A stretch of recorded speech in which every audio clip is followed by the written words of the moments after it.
Allen's Investigate, airing live on the United Public Radio Network, 105.3 FM in New Orleans.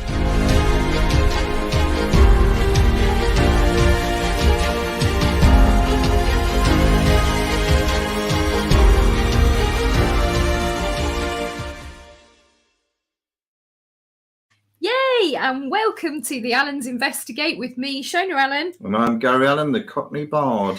We're broadcasting live on the United Public Radio Network, 105.3 and 107.7 FM from New Orleans, and also on Roku. Now, tonight, we're going to be exploring esoteric symbolism, allegory and meaning hidden in plain sight. Symbols are a means by which to convey a meaning, a veiled allegory.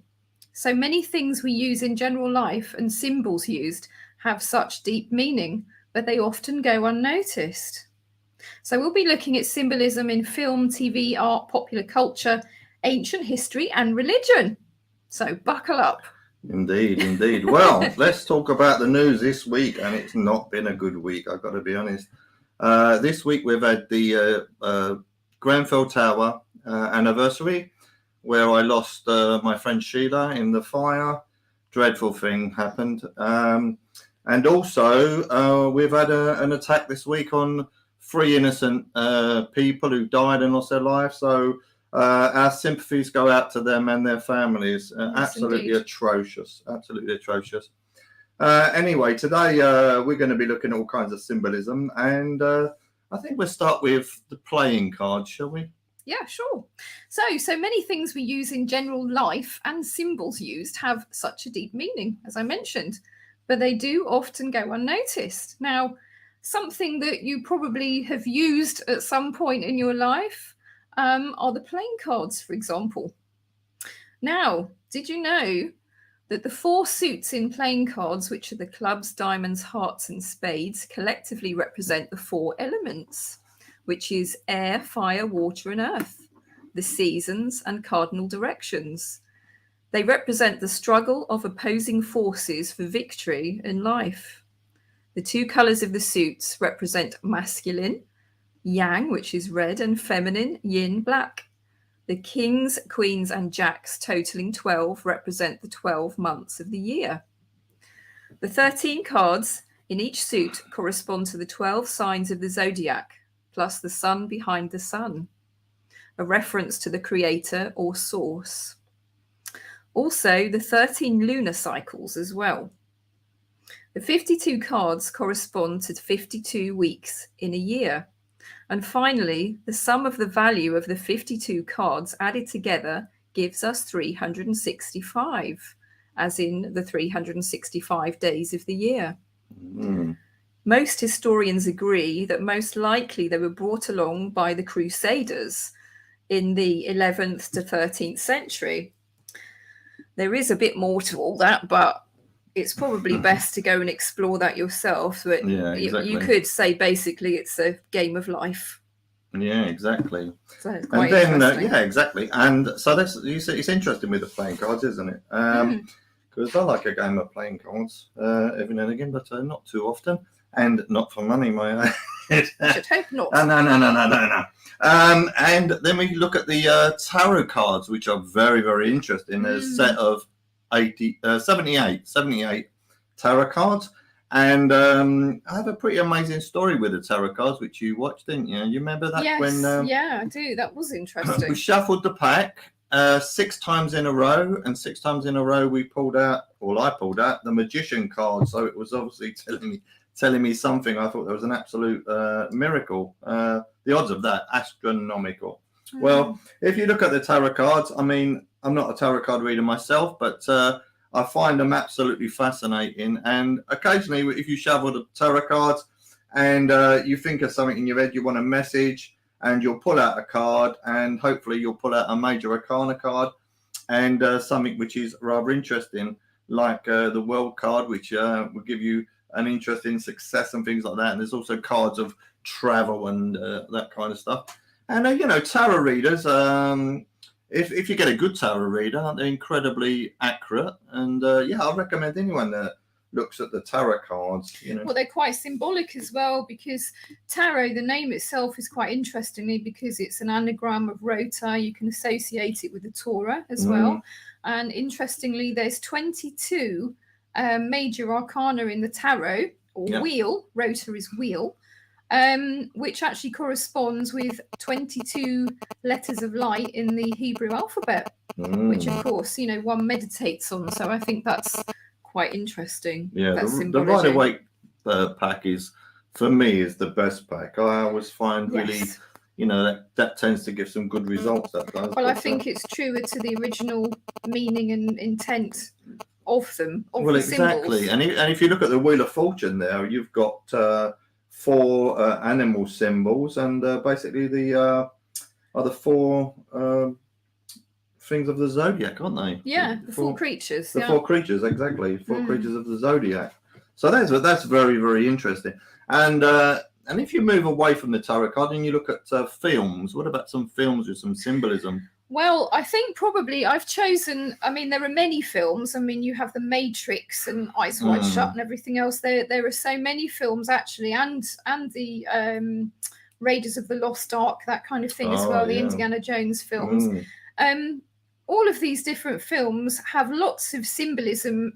If you don't take them at face value, if you actually, you know, watch them and enjoy them, but then afterwards have a little look through and actually see what you can find, because I think you'll find there's some quite interesting symbology and allegory hidden in plain sight in these films. So I'm going to concentrate on The Wizard of Oz, and I've got my green dress on today to celebrate that. So Wizard of Oz author was called L. Frank Baum, and he was a theosophist, which I'm not sure many people know.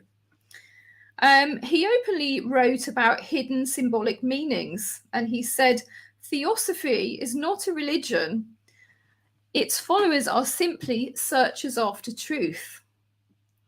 Theosophists, in fact, are the dissatisfied of the world, the dissenters from all creeds. They admit the existence of God, but not necessarily a personal God. To them, God is nature and nature God." And he wrote this in the Aberdeen Saturday Pioneer in 1890. So I thought that was quite an interesting thing. Well, we definitely feel this. Yeah. So that I think that's quite interesting. Now, Dorothy, the character in The Wizard of Oz, she's an interesting character because I would say that she represents the soul, the individual, and she goes on a journey. And in the story, a storm sweeps away Dorothy and her dog Toto, and they find themselves in the magical land of Oz. Now, she learns she has to destroy the Wicked Witch of the West in order to return home. Now, it's quite interesting because her dog Toto is actually Latin for everything. So bear that in mind. I think that's quite interesting. So Toto, her dog, would represent the intuition, the hidden forces of nature that guide the soul if we listen. The Wicked Witch of the West, in occult lore, reminds us of ancient Egypt because West was viewed as a place of darkness and evil, as the sun sets in the west and brings darkness into the world. In the ancient Egyptian, Ra would be born in the east and travel the sky in his solar bark or boat, and then descend to the underworld in the west every night. And I think it's interesting here to note that Osiris's brother was called Set. Set, yes. So I think that's quite interesting to note, isn't it? So basically, when he descends into the underworld in the west every night, there he has to battle with Apep, which is a giant serpent, which he vanquishes and is then reborn or resurrected in the east at morning, bringing light to the world again. Now, this depiction of Apep with his battle with Ra might actually ring a few bells as well, because it's not too dissimilar to the story of George and the Dragon. So that's also worth bearing in mind as well.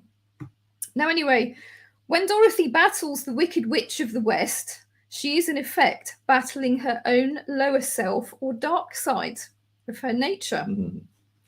Interestingly, she vanishes the witch by throwing a pail of water over her.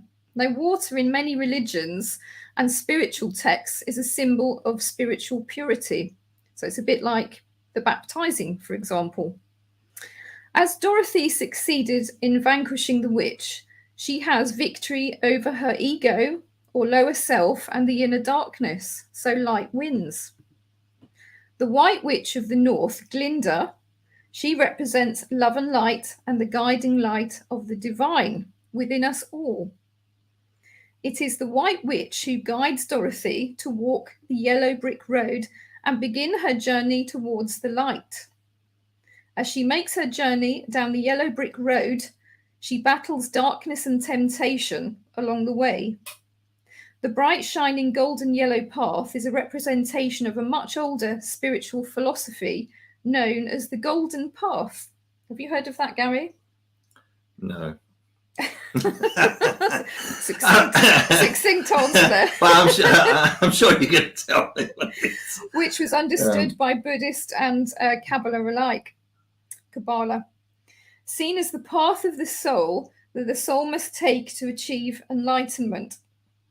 Throughout the story, Dorothy is warned not to venture off the path. So I think that's quite interesting symbology on that one. Yeah.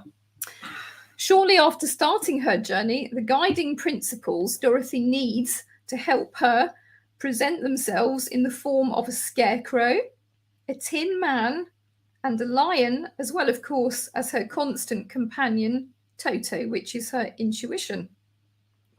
All of these characters are instrumental in guiding Dorothy on her journey. The scarecrow was missing a brain, the tin man a heart, and the lion, of course, courage. So the scarecrow's brain represents the intelligence needed to know where you're going, the wisdom to avoid being tempted by the dark side and conquer ignorance. The tin man's heart is empathy, compassion, love, and the awakening of the spiritual heart. The lion's courage, the importance of taking action, being brave, and standing up to life's darkest challenges, and to let go of fear. You've heard that saying before, haven't you? Feel the fear and do it anyway. Yeah, exactly. Feel the fear and do it anyway. So as mentioned, Toto, representing the intuition, Toto warns Dorothy of dangers.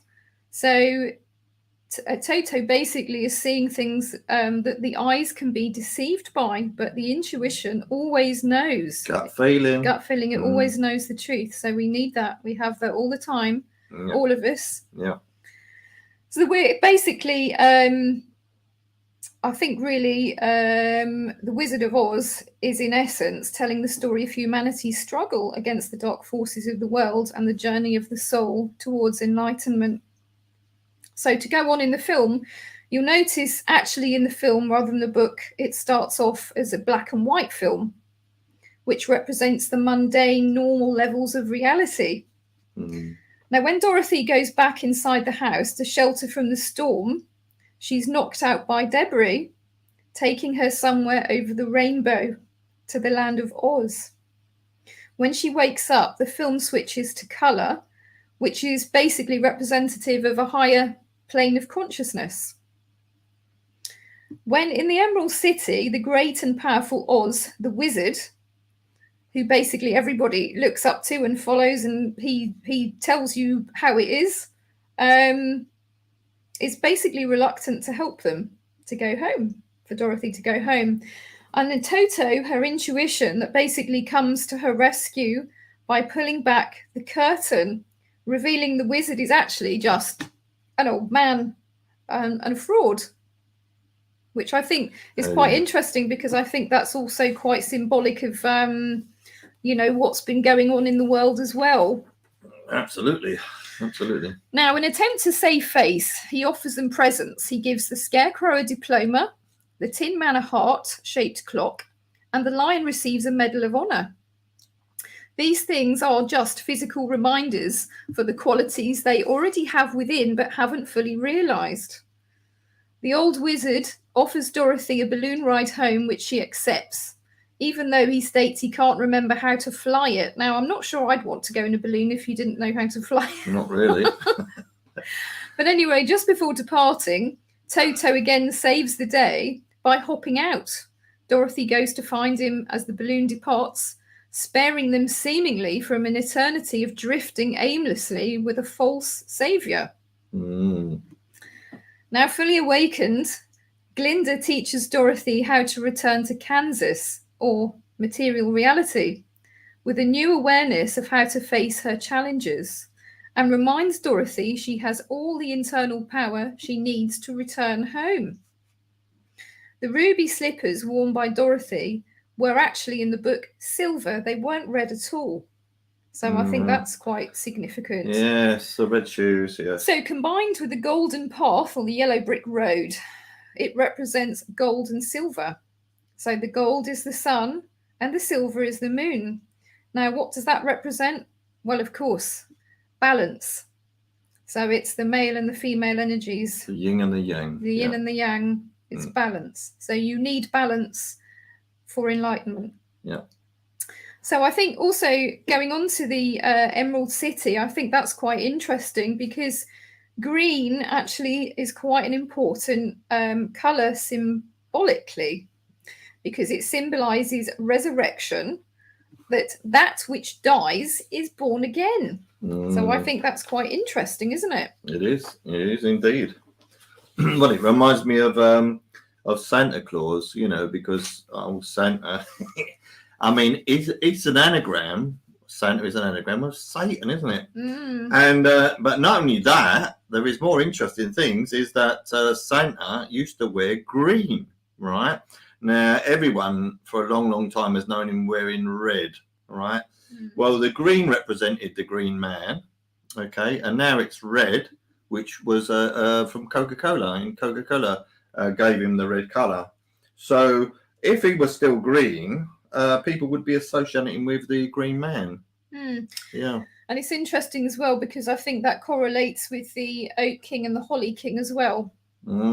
Because obviously they were green, and it's about the battle of the year, isn't it? Yeah, it's a very interesting thing, isn't it? I mean, you know, for kids, you know, when you're growing up and that you believe in Santa, don't you? And then he brings you presents and he comes down the chimney. But he's a bit fat, so you often wondered how he got down that chimney. Well, interestingly, some people say, because obviously going to the red version of Santa Claus is quite interesting because there are some people that basically claim that it's to do with the flyagaric mushroom. The reindeer actually in Siberia, I think it is, they actually eat the flyagaric mushrooms, which are red and white. Now, by doing this, this can cause hallucinations, and so they are in effect flying. So I think that's quite an interesting sort of point to make on that one. But I do think that there's a lot of symbology taken from the Battle of the Oak and the Holly King, which basically is the battle for supremacy of the year of the winter solstice and the summer solstice. So it's to do with the sun. So that's quite interesting, isn't it? I wouldn't want to be Santa, though. He only comes once a year. Dear, No. You have to lower the tone. No. No, he does. He comes once a year, dear. Once a year. Anyway, moving along. Right, yeah. So are you going to talk about Eyes Wide Shut, because that's quite just briefly quite an interesting film to look at. Yeah. Eyes Wide Shut, directed by Stanley Kubrick, and I was in it. Yeah, you was in it. I hope you wasn't one of those. I wasn't one of the nudie ladies. Nudes with a mask on. No. But how would I know, dear? How would I know if you had a mask on? I did have a mask on, but I wasn't nude. I can assure you. I'll have to watch it again and see if I can recognise you. But anyway, Eyes Wide Shut. That has enormous amounts of symbology in it, and Stanley Kubrick. He was trying to get some messages out. Whether that was deliberate is open to question. But you see, there were things like the masks, they recurring symbols in the film representing hidden identities and the facade that people put in their everyday lives. You know, not everybody, of course, but some people do. They wear masks and they are saying something that they're not really meaning, or being someone they're not really are. Well, I think as well, I think the very title "Eyes Wide Shut" rather than "Eyes Wide Open" is really symbolic of people basically going throughout their whole life not really seeing anything as it truly really is. They're only seeing what's masked, what's put out as truth, and it's not truth at all. So I think that's quite significant, because I think it was based on the novel Traumville, I think, wasn't it? Which is basically to do with a dream state. So I think that's also very symbolic as well. There was a lot of usage of colours in there. The red, obviously, associated with danger, passion and desire. The blue, coldness, and so it's very, very interesting. And then the use of mirrors as well, which was a recurring motif in that, symbolizing self-reflection, duality, and blurred line reality and illusion. Obviously, rituals and ceremonies, which we're going to go on to a bit later. The film features secretive rituals, the masked orgy scene, which I certainly wouldn't want to be involved in that, if you don't mind. And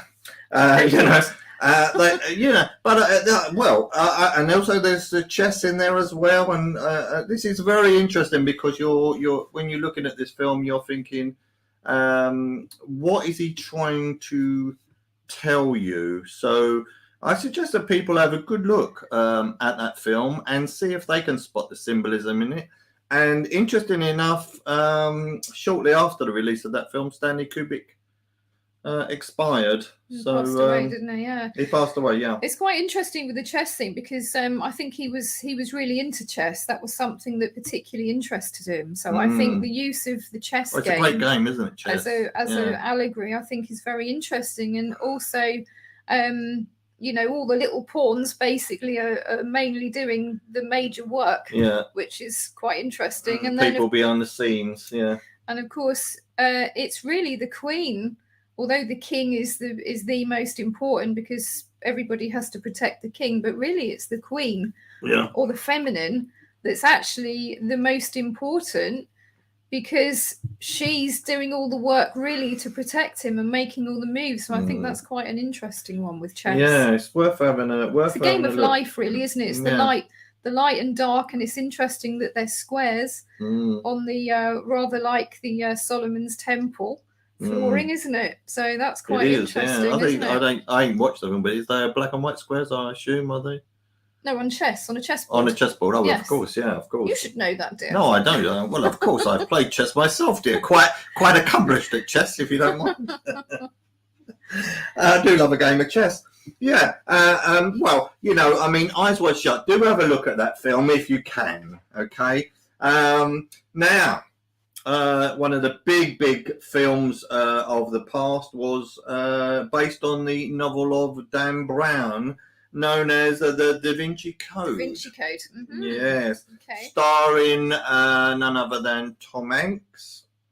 And and of course it was set with Rosslyn Chapel, which is what we know very well, dear, don't we? Certainly do, because we got engaged there, didn't we? We did indeed, yes. And so when you look at the Da Vinci Code, let's have a look at some of the things that we see in the film.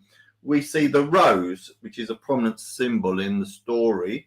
It represents a sacred feminine, and the search for the Holy Grail, which we also have an interest in. And it's associated with the character of Mary Magdalene. Now, if you believe in Mary Magdalene, some people do, and some people say that she went to France or whatever, and But anyway, that's another story. We've also got the Fibonacci sequence designs, sacred designs, which is very, very sacred interesting. Geometry. Yeah, sacred geometry, a mathematical system found in nature. You know. Which, of course, has also been used in architecture, for Yeah, example, exactly. Roslin Chapel, in many of the cathedrals and churches as well. Yeah, that's quite amazing. That we did have a book on sacred geometry, didn't we? I don't know what happened to it, but anyway, it's very, very interesting. And, you know, reflecting themes of hidden codes and patterns, we have the pentacle. Now, the pentacle is a 5-pointed star, is a symbol associated with paganism and witchcraft. So for any witches out there, they will know what that is. And in the story, it represents the pagan goddess and serves as a clue leading to the next location, which is the chalice and the blade. So these symbols represent the feminine and masculine energies, respectively. They reflect the ongoing conflict between the sacred feminine and the patriarchal dominance portrayed in the story. And it's very interesting, you know. I always looked at. I did watch it once, you know, but a lot of it was you know, made up. But you know, there is some very truths in there, isn't there? Well, some of it, of course, I think the main kind of crux of the story really was a little bit plagiarized from the Holy Blood and the Holy Grail, wasn't it? Oh yes, of Henry Lincoln. Yes, yeah. And you know, and of course, you know, when you read these books, there is a lot of falsehoods in them, so you have to be careful what you're reading. And I mean, lots of people believe blindly in the books, and I think that's really a fool's errand. And I think you should really search for the truth yourself. Exactly. And I think you should always do that. Always keep an open mind, and always actually go and search for the information yourself. And always think, well, what is the reason they wrote the book? Was it just to make a load of money? Lots of these books are regarding the Grail and all that. They are plagiarized, aren't they? It's book after book after book. You know, and they, you know, take stories from here and there. And of course, them stories, which are in essence made up in the beginning, then become a reality, and people then start to totally believe in it. But the artworks from the film, which was Da Vinci's Last Supper and the Mona Lisa, they're interesting as well. They're laden with symbolism.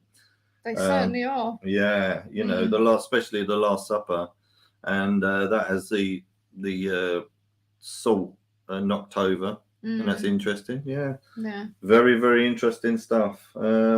And you know, but Da Vinci Code is a work of fiction that incorporates historical and religious elements, so it's worth remembering that. And well, Dan Brown done very well out of it, didn't he? He certainly did. Yeah, and it went on to become one of the all-time classics and that. So yeah, you know, worth a look. And once again, do look for the symbolism there, but do your own research. And something that you came up with some time ago is also that you noticed that Opus Dei was an anagram of Oedipus Rex. Oedipus, sorry, not Oedipus Rex. Oedipus. So I think that's quite interesting. Yeah, anagrams are so important. You know, people just don't realise.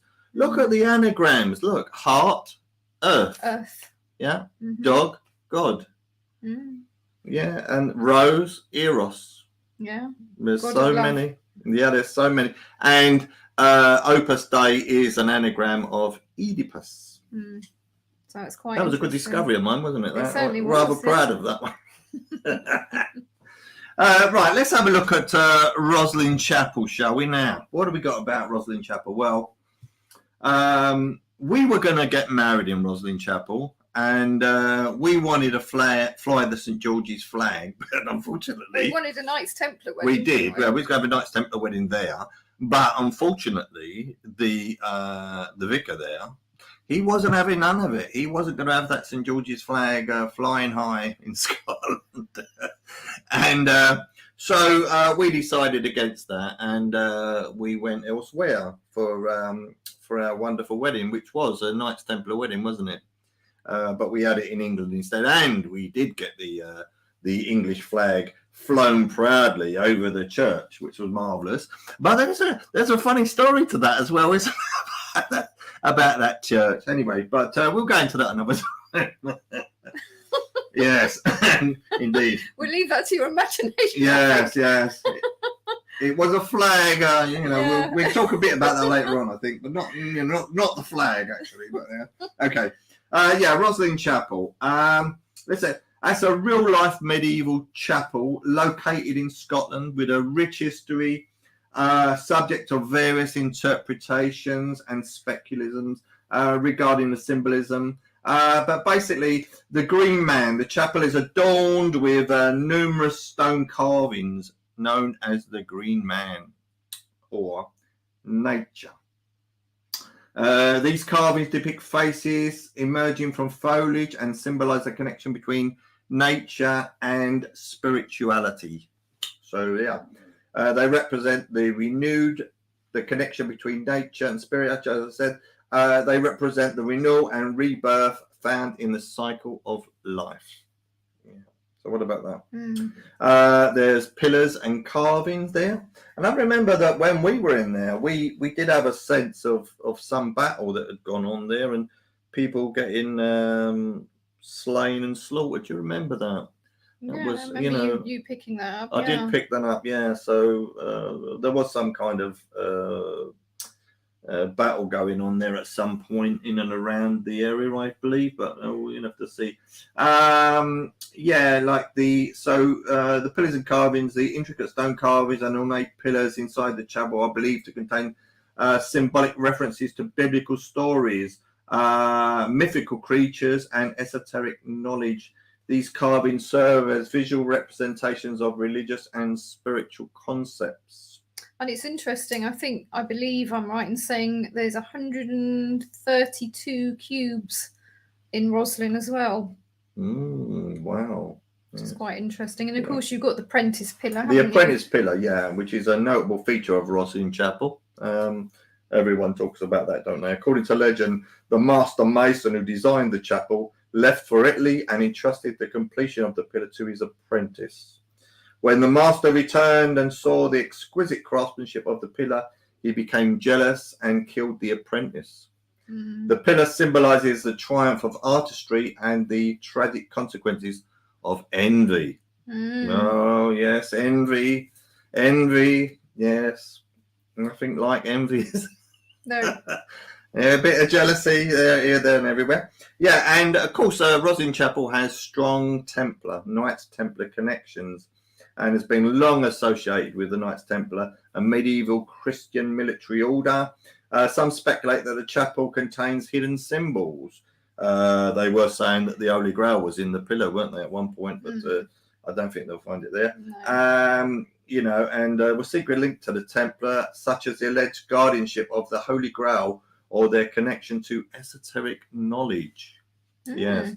So it's very interesting, I believe also they did find some Masonic symbolism as well in there, some Masonic symbols that could be recognised by Masons anyway. Yes. Which is very interesting because it predates when we're told by the United Grand Lodge of when actually Freemasonry was formed.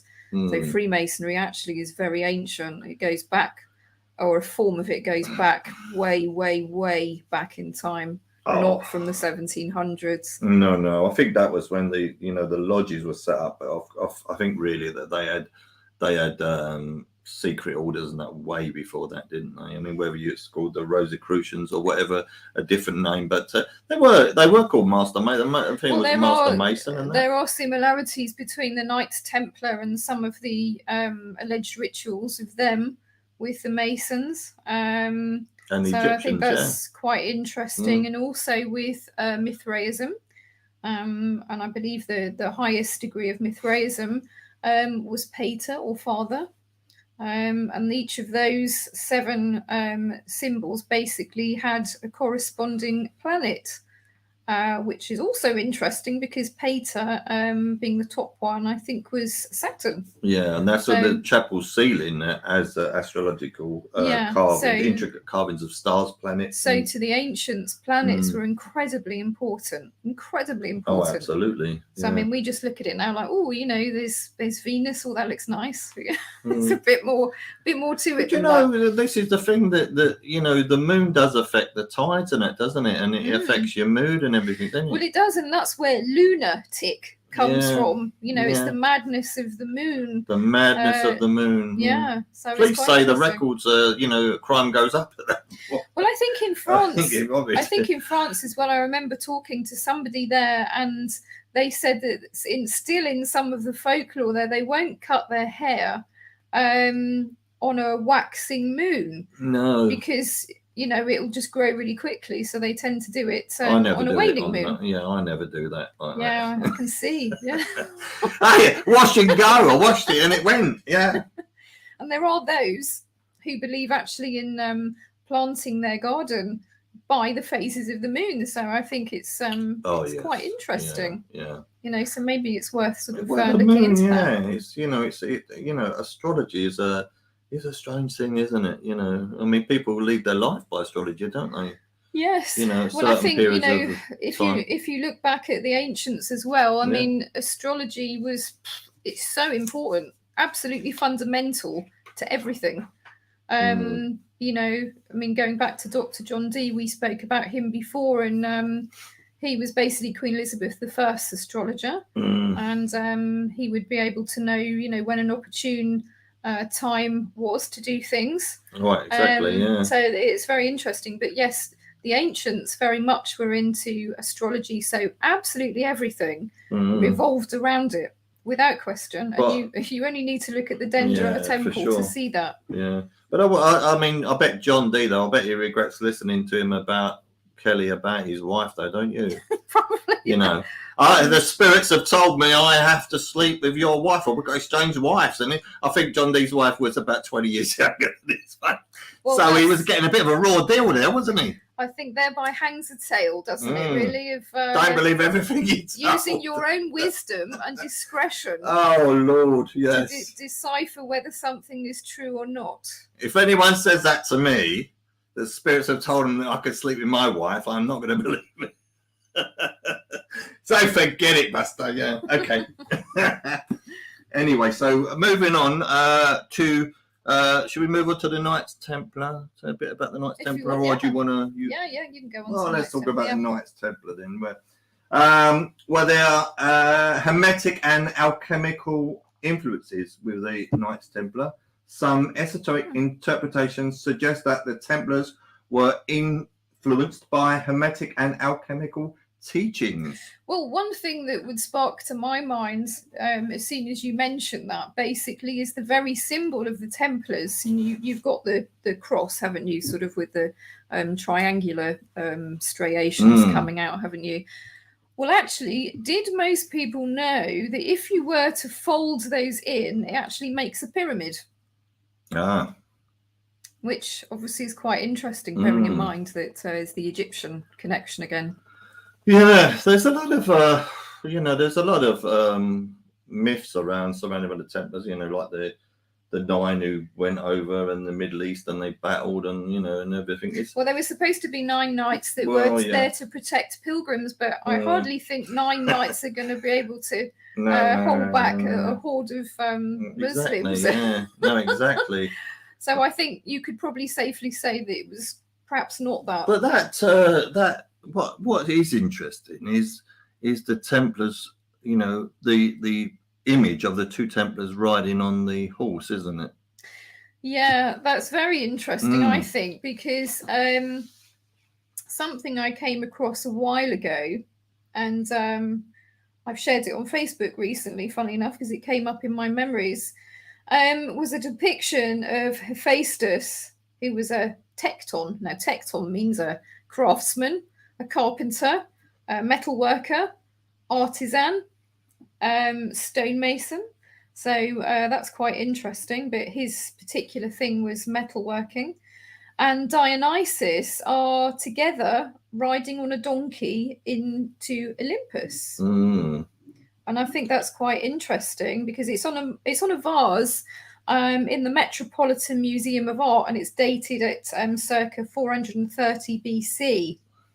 Now, that reminded me very much of the 2 Templars on a horse. So hidden within that symbology of the 2 riding in on the donkey, I think, is quite interesting. Yeah, was say known as the poor knights of Christ. I mean, the supposed meaning by some historians is that they were too poor to actually own their own horse, and so they had to share them.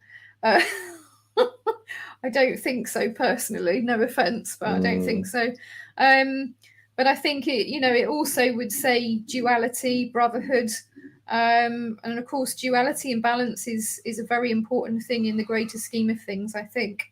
Yeah, and they're always associated with esoteric and mystical teachings, and quite often with the bloodline of Jesus Christ. Now, if that's if you believe in Jesus Christ. Yes, but is it to do with that? I mean, we could probably safely say that maybe the on an exoteric level, yes, but on an esoteric level, it's something quite different.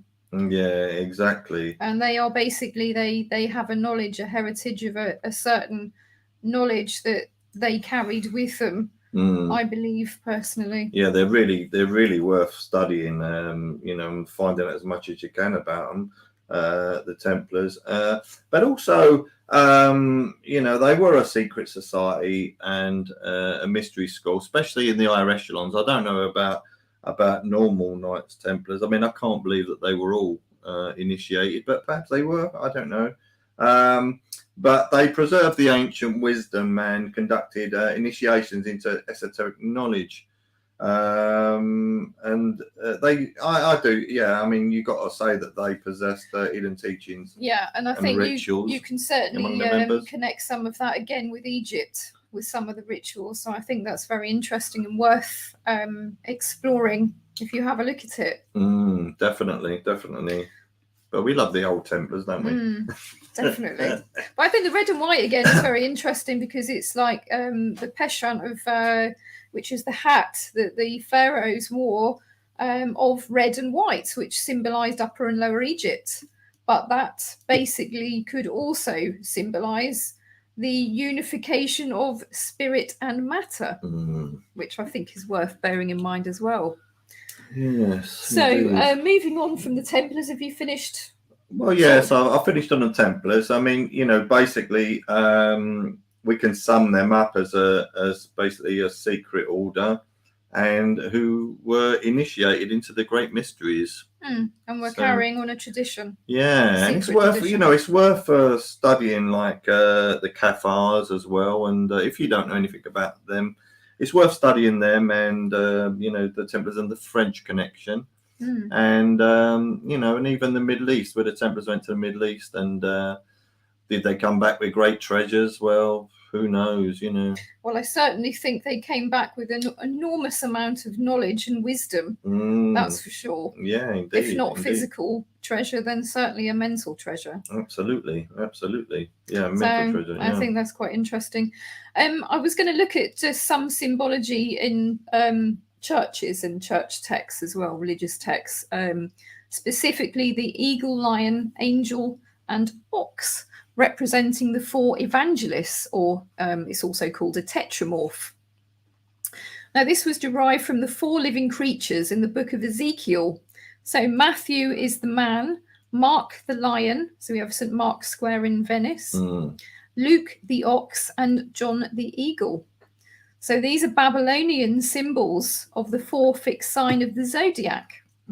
The ox representing Taurus, the bull, the lion representing Leo, the eagle representing Scorpio, and the man or angel representing Aquarius. Now, in Western astrology, the four symbols are associated with the elements, respectively, of earth, fire, water, and air. Now, the Greeks believed these four elements, basically that everything was made up of these four elements. So it's very important. Now, the four basic elements common to all living things consist of hydrogen, carbon, nitrogen, and oxygen. I just wanted to highlight net zero. We'd be dead. Yeah. So, and all the plants and everything. You need plenty of carbon, don't you? Yeah, all life, if you don't mind. Oh, Lord. And the fifth element added to that cross of four is phosphorus. Now, phosphorus is a chemical element, obviously, when it glows green. So the colour green we have coming up again. It's a chemical present in all life. It's called the alpha and omega of all nature, which is interesting. It's in our DNA. Phosphorus in the natural processes of life can be recycled indefinitely. Hence, it is the immortal substance of life. Now, I think that's really interesting, isn't it? So it's the only thing basically that you can keep indefinitely recycling and it won't degrade at all. So it'll always be there. So it's immortal. So I think that's very interesting. And I know that the alchemists did mention about that as well, which I think is of interest. Now, also of interest is the planet Venus, because Venus had the Greek name Phosphorus, which in Latin is Lucifer. I know that might shock a few people, but Lucifer actually means light bringer. Bringer of light, Lucifer. Venus was also known as the morning star. And the word Lucifer actually appears in the second epistle of Peter. So that's 2 Peter 1:19 in the Latin Vulgate to refer to Jesus. Oh, gosh. So more shock. Shock horror, yeah. Now, we see Jesus also call himself the bright morning star in Revelation 22:16. He says, I, Jesus, have sent my angel to give you this testimony for the church. I am the root and the offspring of David and the bright morning star. Now, both Jupiter and Venus were known as morning stars. So I think that's quite interesting. Jupiter, of course, to the Greeks was Zeus. Now, Jupiter, as the Egyptian version, is the god Osiris, who is depicted as a green-skinned man. Green symbolized regeneration and growth. In the beginning, Osiris was a vegetation god governing the death and rebirth of the crops, but later he became associated with the death of man. In the mythology of Osiris, Osiris is killed by his brother Set, which is very naughty of him, wasn't it? Set. Yes. And again, we have the black pig. Sunset. Which I'd just like to highlight, which is quite interesting. Good point. Now, Set tore apart the corpse and flung the pieces all over Egypt. And Isis basically had to find them, all the pieces, gather them together, and give new life to Osiris, who becomes the ruler of the underworld. Now, Osiris is a symbol of rebirth, which is why he's green. He's associated with the sun. Hence the holding of the shepherd's crook and flail crossed over at the chest, which I think is quite interesting. So in esoteric thought, these symbols represent the opposites of summer and winter. So the crook being associated with the shepherding of the flock during winter, and the flail, which was used to reap corn and flick off the flies, associated with summer. So they're two opposing forces in balance. And I think you could also associate that with the ecliptic and equatorial line of the sun and its journey as well. So I think that's quite interesting. So yeah, the two forces opposing forces in balance, thus becoming spiritually transformed or resurrected. Now, etymologically, Robin Hood, so I'll bring Robin Hood into this, you know, Robin Hood with his band of merry men, is quite interesting because the word Robin comes from the Norman Robert, which is a form of the Germanic Hrodibert, and it originally meant bright or to shine, to be illuminated, in other words. Shining one. Yeah. This has always been an indication of one who has achieved enlightenment or illumination. Robin falls in love with his Lady of the Waters or Queen of Heaven, which was a title also given to Isis, wife of Osiris, and a title given to Guinevere in the King Arthur cycle. Later to be known as the maid Marian. Marian or Mary, coming from myrrh, which is sea or water or wisdom. So I think that's quite interesting, isn't it? It is, yeah. So he's like the Green Man, or Jack in the Green, which is the special healing colour attributed to many things in the ancient world, such as the emerald tablet, the colour of initiation into Gnostic mysteries, the Green Knight, again from King Arthur, and the green glass of the Grail, and the green stone jewel on Lucifer's crown that fell to earth. So we can see within these tales, they were never meant to be literal. There was a hidden meaning, and it was allegory. So it's hidden in plain sight, isn't it? But you've got to search for the truth, haven't you? You know, it's worth looking. Now, Tammuz, Adonis, and Osiris were all vegetation gods of green. In the pyramid text at Saqqara in Egypt, Osiris is called the Great Green. So that's probably where the Jolly Green Giant comes from as well. For the US listeners, I'm not sure if you have that there, but we certainly did here to advertise sweet corn. Sweet corn, yeah, that's right. Thus, the Green Man is an ancient symbol believed to symbolize life, death, and rebirth. The herald of spring after the long winter, where the lush vegetation renews again. But on a deeper esoteric level, it is that the cycle of human growth is the same. Our soul is immortal. It is also symbolic of a metaphorical death of the ego or self to make way of enlightenment. So I think that's very, very significant. So really, for the listeners out there and for the viewers, we're talking about a base human being who travels to suddenly become enlightened, aren't we? It's the journey of the soul. The journey of the soul, and basically, this is what Jesus represents as a man of enlightenment, isn't it? Yeah. And it's interesting as well that there's no coincidence that he was crucified on Golgotha, and Golgotha means the skull or head. So that's interesting. So you'll find this same seed of truth veiled in Poussin's Shepherds of Arcadia painting, Et in Arcadia Ego, meaning I too in Arcadia or paradise. Now, as an anagram, it reveals I Tego Arcana Dei, which translates as Begone, I conceal the secrets of God. If you notice on the tomb, the shepherd is pointing to a shadow of the head, which is very significant. You'll notice as well in Guercino's version, a shepherd. There's two shepherds in the painting.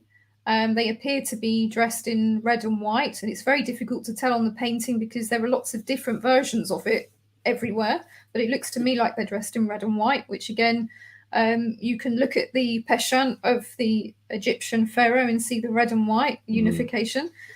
The male, female, the two opposing forces. And they're staring also at a skull or a head. So I think that's quite interesting. So I think basically it's through a metaphorical death, transformation or resurrection or rebirth occur. So they're all basically, all of these things are telling you the same story if you actually look deep into it. Yeah. So you're deep into the mysteries. Now, going on to the symbol of Cairo. Now, this is an interesting one, or XP. This was the sign that Constantine was supposed to have seen in the sky. But that actually already existed. So it was dated to prior that. It was dated to prior that. It's interesting because the two letters of X and P, X is the Tau or cross, and P in Aramaic or Proto-Canaanite is Resh, and that means head. And you'll see actually that the Proto-Canaanite, they actually had a pictogram of a head, and then it was only later on it then formed into a kind of letter. So essentially what you have is a cross and a head. Which, of course, we derive the skull and crossbones, which the symbol from this, which incidentally also connects to death because it's usually used as a sign for something which is poisonous or can bring death. But, of course, in this sense, we're talking a metaphorical, not an actual death. So that means something quite different. Now, Cairo can be represented as the solar ecliptic path and the celestial equator. So it also has that symbolism connected to it. You'll notice on some Cairo symbolism that the Alpha and Omega letters, which is the beginning and the end, because of course Jesus said he was the beginning and the I am end. the beginning and the end. But clearly, as we've also previously looked at, it can also relate to Jupiter and phosphorus, which is interesting. So basically, that then is combined in a lot of this imagery with a laurel wreath, symbolizing the victory of resurrection. So we also have to note as well that this XP, as I've said, Cairo symbol predates Christianity. So it actually wasn't a Christian symbol to start with. It was syncretized later on. So, for instance, it can be seen on coins of Ptolemy III, which date to around 246 to 222 BC. An XP, of course, was famously used by Bill Gates for his Windows system. So I suspect he must have known a little something about that. Yes. Don't want to get a virus, do you? So I think that's quite interesting.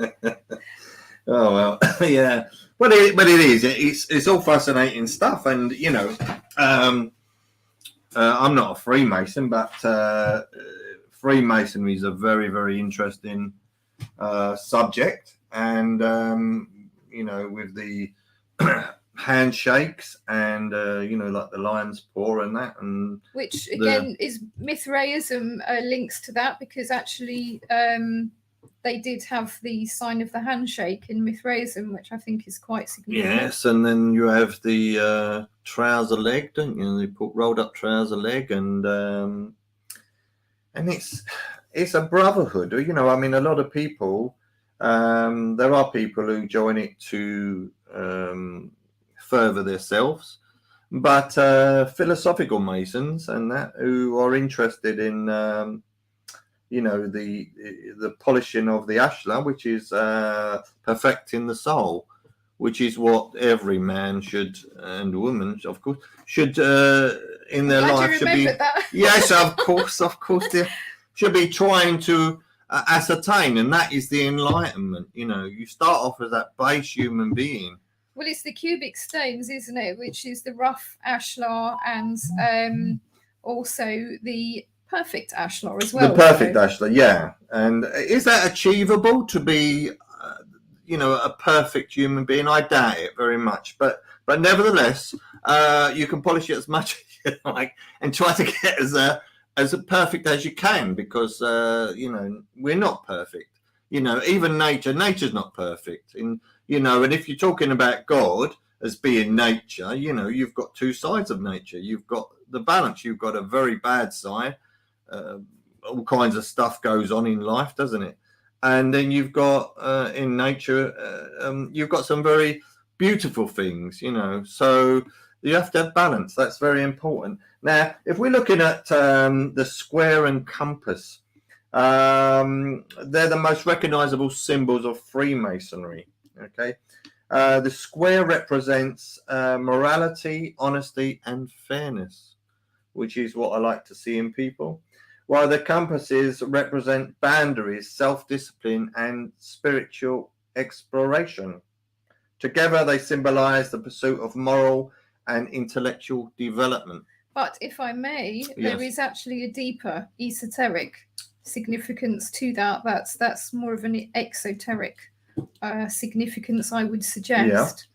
So if you look, for example, the circular compass and the set square, it's basically representative of higher and lower consciousness. And of course, you have the G right in the center, which stands for geometer or God within the set square and the compass, which I think is interesting, because really it's showing that we have a lower and higher consciousness with the divine God residing within us, waiting. Well, it's interesting on Telegram, you see a lot of anti-Masonic stuff, but with the all-seeing eye. But as we know, like the intuition or the sun, basically, is all seeing. I mean, it sees everything, doesn't it? The third eye in here is representative of the intuition. The intuition. That is all seeing, because it doesn't matter, as we discussed on when I was talking about the Wizard of Oz earlier. It's the intuition that sees through everything. So whatever the eyes may see, the eyes may not understand or comprehend what's going on, but the intuition does. So I'd just like to say, if you've just joined us, we're broadcasting live on the United Public Radio Network, 105.3 and 107.7 FM from the beautiful city of New Orleans, and also on Roku. Yeah.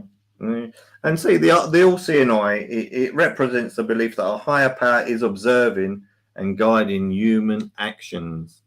Okay. So if you're following, this is quite an interesting thing, because if you're following a path of enlightenment, and that's the phone going off. If you're following divine inspiration there, but if you're following the path of enlightenment and trying your best, there's people who say that you can will things to happen, and maybe you can, but and they also, what's that thing about when they say, what was that thing that used to come out, and it was about what you wish for you get, and everything, and you can achieve secret of prosperity. There was a secret, wasn't it? Do you remember that? Yeah. Yeah. Well, the problem with that is, I mean, you can wish for good things and bad things happen, and maybe.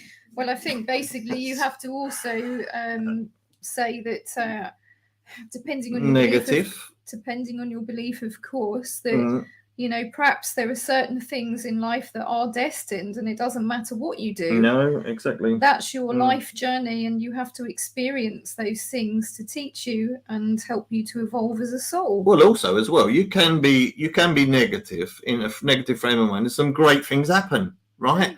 And then you can be really positive, and some bad things happen. So what's secret about that? I mean, honestly, I don't know. Well, I think the secret is basically to use your intuition and look at the signs, really, and use your intuition. Let your conscience be your guide. I think Jimmy Cricket says, doesn't it, in Pinocchio? It is very true. So use that intuition to guide you in your life choices. Yeah. What about the pillars in Freemasonry, Jachin and Boaz? Well, Jachin and Boaz is quite an interesting one, isn't it? And you could basically say that they represent the two halves of the brain. It's the two pillars. The two pillars are represented on Solomon's temple, which is quite interesting, I think, because when you look at the symbolism of Solomon's temple, irrespective whether you believe him as a historical person or just as an allegory, it's an interesting story filled with meaning. And I think it's interesting that at the rear of Solomon's temple was a cube, the form of a perfect cube, which was called the Holy of Holies. And I think that's quite significant. Absolutely. But it's interesting that in the story that Solomon basically brings Asmodeus, the demon, under control. And so you run the chateau, Asmodeus, yeah. You could say that Asmodeus really is representative of the lower animal self. And that you've brought him under your control, so you then become enlightened and wise, don't you? So, and I think the idea of building a temple is not unlike the idea of the ashlars, going from a rough ashlar to a smooth ashlar. It's about perfecting your temple, which is yourself, isn't it? Your head, yourself, and perfecting it to that divine state of consciousness. Well, it's quite interesting, really, with intuition and everything. That everybody on the planet has got intuition. Absolutely everybody. And there are people. I mean, this is a very important point. There are people who are into dark worship and satanic worship or whatever. That is without a doubt. There are some. But you cannot mix intuition and psychic abilities and all the good parts with the bad parts, which a lot of people do. They tend to bung it all into one go, don't they? They bung the whole lot in. But you shouldn't. And this is the same thing with Freemasonry. There's some good Freemasons about who do a lot of work for charity and everything. So, you know, you have to say what you see. And if there are any Freemasons out there who'd like to come on our show and tell us all about Freemasonry, we'd love to hear from you. And that goes for if there's anybody else who'd like to come on and talk about anything. As long as you don't swear, we don't swear in. I mean, I managed to control myself, but you know, people, we don't want no swearing on here, and we'd like to speak to people who have good stories to tell. So whether that's about the paranormal, ghosts, whatever, come on the show. Yeah. Anyway, moving back to the matter at hand there, Yes, we were indeed. talking about you know, the compass and set square there. I think the squaring of the circle is actually quite an interesting sort of symbolism, isn't it? Yeah, the square. Well, you know, I had a dream, right? And I was just coming out of a dream. You know, talk about squaring the circle. And what I saw in this vision, I saw 4 90-degree right angles, right?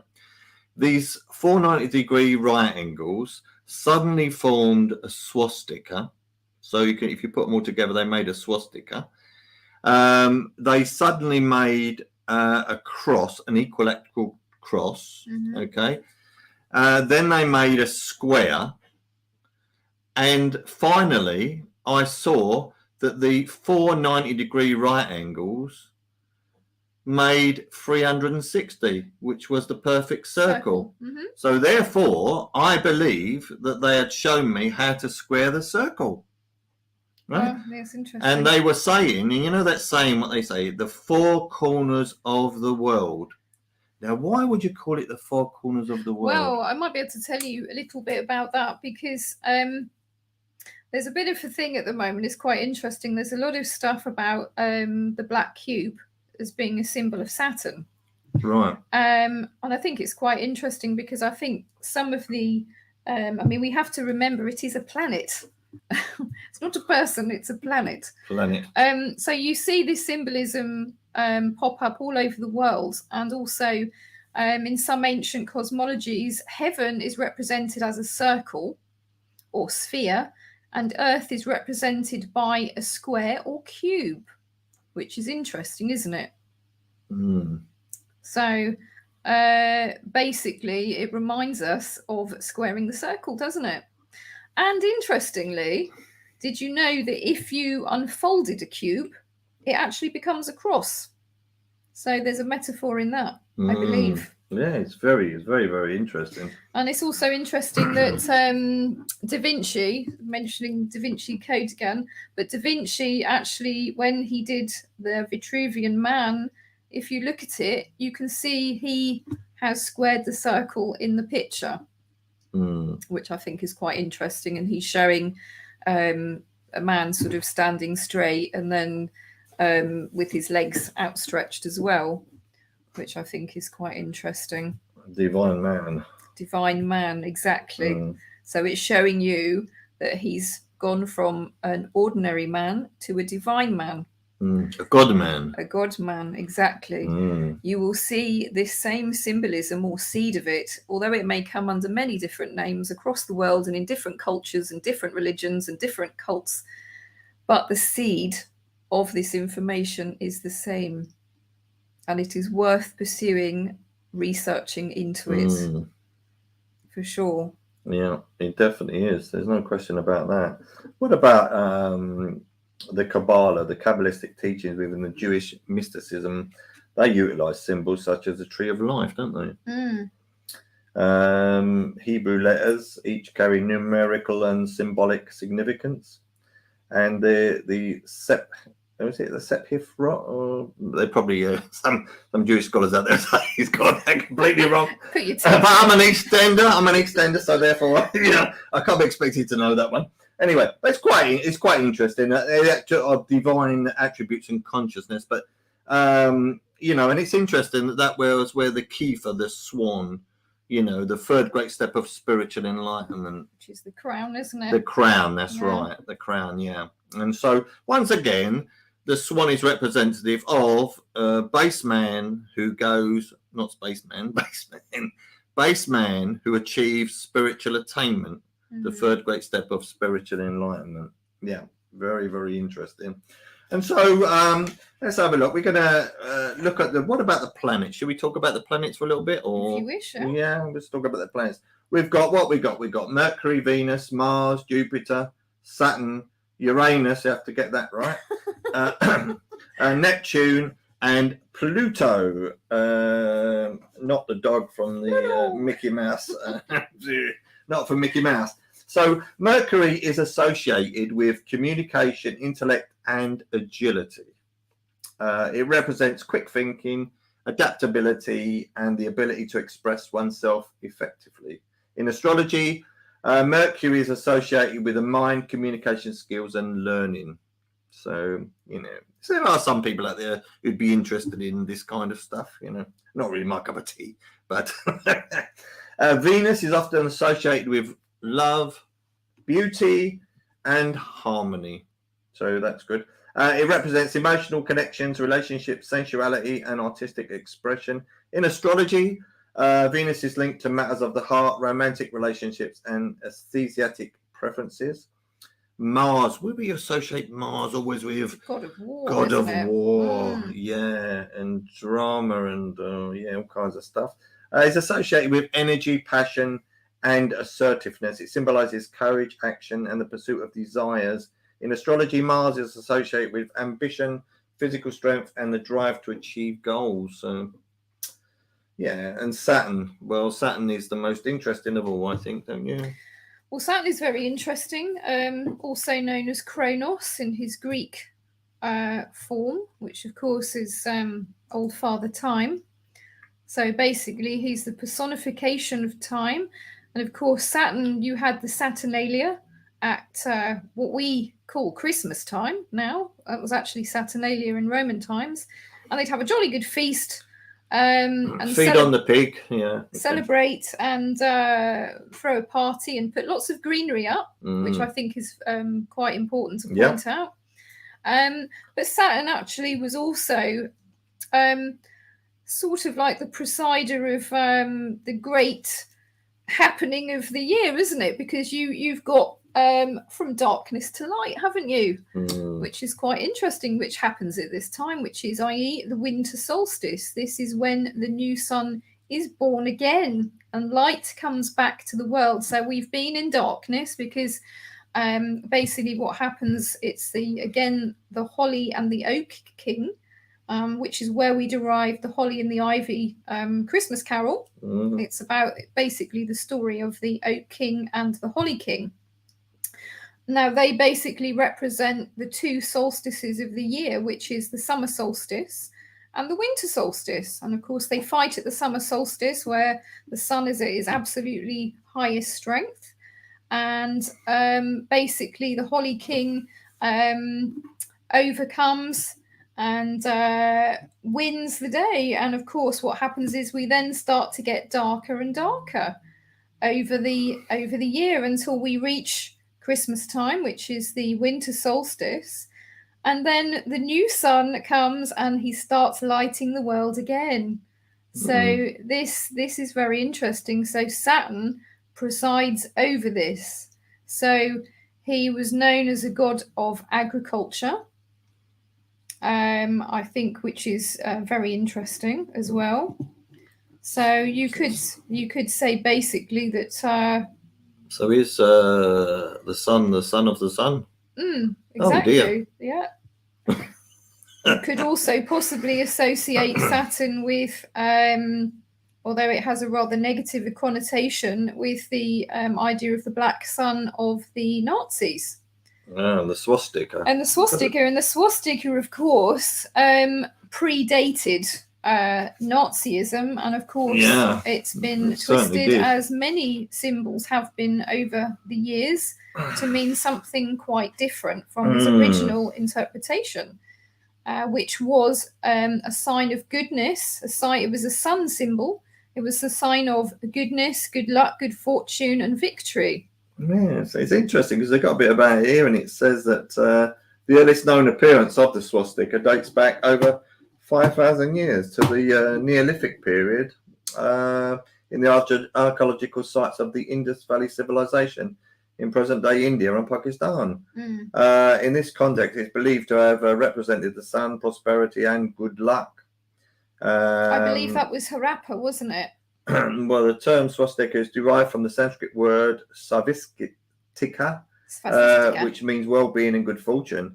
The swastika symbol spread to other regions and cultures over the time, and it was widely used in ancient Greece, where it was associated with the Greek god Zeus.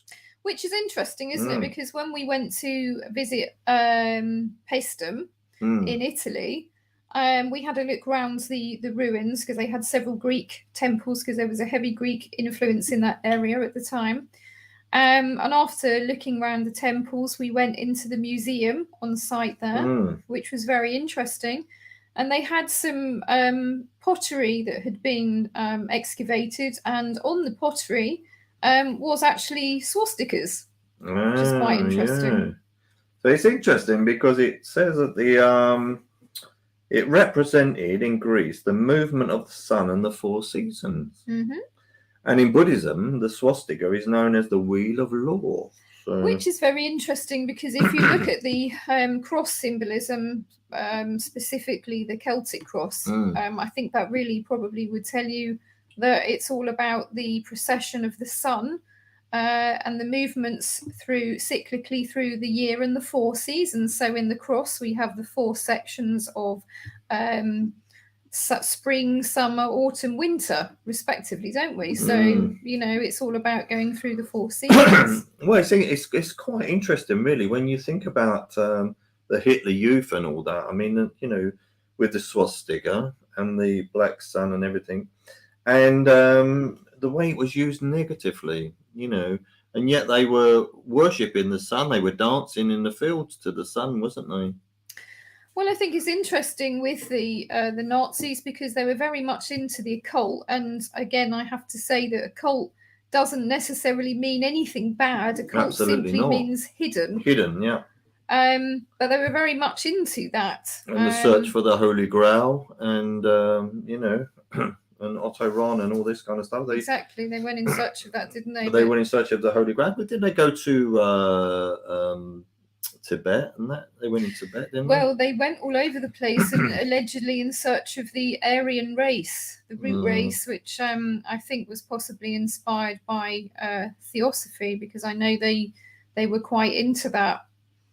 But Blavatsky, Madame Blavatsky, etc. Yeah. So this is some quite interesting things. But I think, as with all things, I think that you have to keep your mind open and search for yourself, because if you were to listen to everything that you were told, you'd be believing that anything with any connotations of the occult is negative and bad, but actually that's not quite the case. Definitely not. Well, I mean, as my abilities prove with healing and everything, and the ability to write philosophy and poetry with wonderful poetry and wonderful philosophy, so there's nothing negative about that, is there? Well, I think really, if you were to look at, let's just concentrate on Christianity for a moment. If you were to look at that, there is a great deal of astrotheological symbolism within the Bible.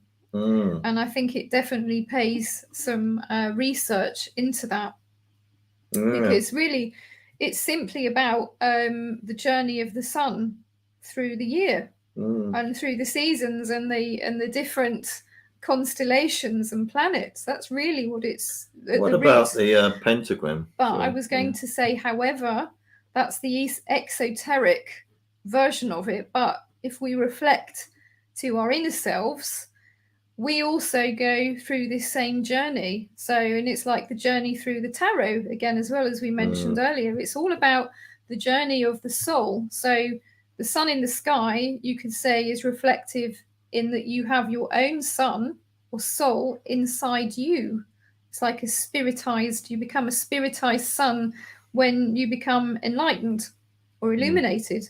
So this journey of the sun through the year is symbolic esoterically of the soul's journey to enlightenment and all the trials and tribulations that you go through. If you think about the 12 labors of Hercules, well, 12, it's quite interesting, isn't it? Because 12 months of the year, interesting, isn't it? And of course, Hercules, funnily enough, is always in and around Arcadia. Yeah. Which is also interesting, isn't it? And Horus is Horus. hours. Horus. Yeah. Horus, yeah. Is an anagram of hours. Yeah. Yeah. Do you not like the way I say Horus? Do you not like it? No. See, the problem is with my missus is that she keeps correcting me on my my English. Your pronunciation. And, yes, pronunciation. Yes, indeed. We do have some difficulties with translation at times, don't we? Well, so say the Wheel of Fortune. So maybe we should use symbols then to communicate. The Wheel of Fortune, isn't it? Oh, goodness me. So I think really, with all of these things, you could sum up by saying, and all of these different cultures and secret societies and mystery schools, because let us not forget the mystery schools are actually the seed of pretty much all of it, and the secrets within.